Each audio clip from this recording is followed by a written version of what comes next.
राधे राधे। तो कहते हैं कि समय बड़ा बलवान होता है।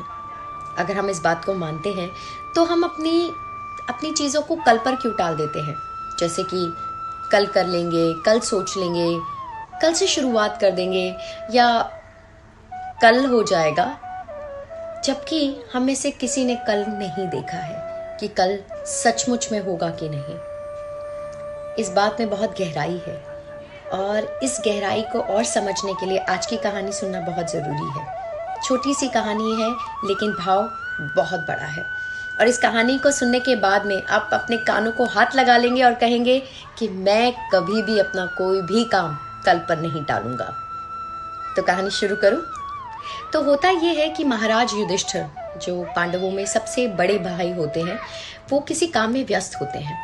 अब उनके पास में एक गरीब आदमी आता है और कहता है कि आप मुझे भिक्षा दे, क्योंकि वो व्यस्त होते हैं और वो कहते हैं कि तुम कल आना, मैं तुम्हें कल दे दूंगा। अब वो भिखारी चला जाता है। अब ये बात उनका जो छोटा भाई भीम है वो सुन लेता है और वो एक बड़ा सा ढोल उठाता है और बहुत ज़ोर ज़ोर से बजाने लगता है और कहता है कि क्या बात, मेरे भाई ने आज इतनी बड़ी बात कही है, इतनी बड़ी सीख दी है मुझे। अब मैं सब गांव वालों को बताने जा रहा हूँ, सबको बताऊंगा। अब ये सुनकर युधिष्ठिर बड़े हैरान हो जाते हैं कि मेरा भाई ये क्या कह रहा है, मैंने ऐसा क्या किया है। उसके समीप जाते हैं और कहते हैं कि भीम, तुम इस तरह की बातें क्यों कर रहे हो, मैंने ऐसा क्या किया है। वो कहते हैं कि वो जो अभी आपके पास में दान मांगने आया था, उसको आपने क्या कहा। उन्होंने कहा, मैंने कहा कि तुम कल आना।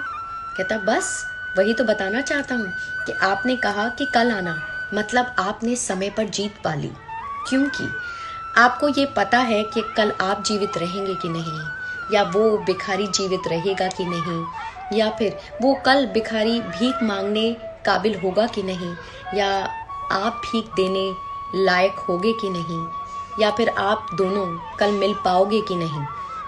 ये सारी चीज़ें वही इंसान कर सकता है जिसने समय पर जीत पा ली हो। और आपने कहा कि कल आना, मतलब आपने समय पर जीत पा ली। इसीलिए मैं सबको बताना चाहता हूँ और मुझे जाने दीजिए, क्योंकि कहीं ये ना हो कि ये पल मेरे हाथ से निकल जाए। युधिष्ठिर जी को अपनी गलती का एहसास होता है और वो भीम को कहते हैं कि चाहे छोटा हो या बड़ा हो, इंसान हर जगह से सीख सकता है और तुमने मुझे आज बहुत बड़ा एहसास कराया है।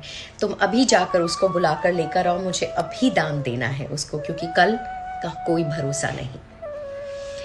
जब मैंने ये कहानी सुनी, जब ये भाव सुना, तो मुझे लगने लगा कि ये जो पल आज जा रहा है, जो है, उसको अगर नहीं जिया तो कल का नहीं पता कि कल कैसे जाएगा, कल होगा कि नहीं होगा। कहानियाँ अक्सर ऐसा ही करती हैं, आपके मन में विचार छोड़ जाती हैं। इस कहानी ने मेरे मन में विचार छोड़ा, एक ऐसा विचार जो कि जीवन जीने के लिए बहुत सुंदर है।